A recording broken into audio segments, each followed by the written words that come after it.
أعوذ بالله من الشيطان الرجيم. بسم الله الرحمن الرحيم. أولا يعلمون أن الله يعلم ما يسرون وما يعلنون ومنهم أميون لا يعلمون الكتاب إلا أماني وإن هم إلا يظنون فويل للذين يكتبون الكتاب بأيديهم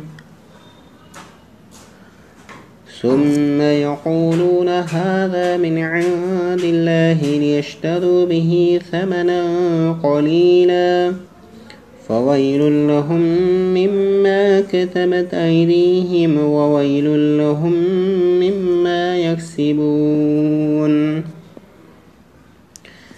وقالوا لن تمسنا النار إلا أياما معدودة قل أتخذتم عند الله عهدا فلن يخلف الله عهده أم تقولون على الله ما لا تعلمون بلى من كسب سيئة وأحاطت به خطيئته فأولئك أصحاب النار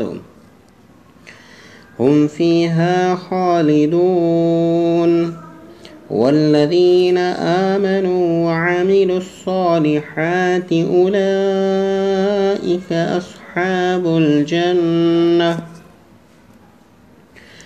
هم فيها خالدون.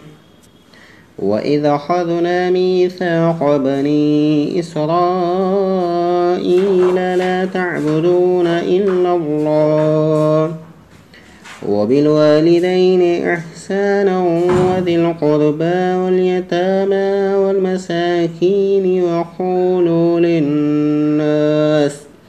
وقولوا للناس حسنا وأقيموا الصلاة وآتوا الزكاة ثم توليتم إلا قليلا منكم وأنتم معرضون.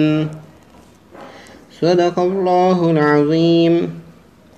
अभी मैंने जो भी पढ़ा उम्मीद है कि आपको अच्छे से समझ में आया होगा।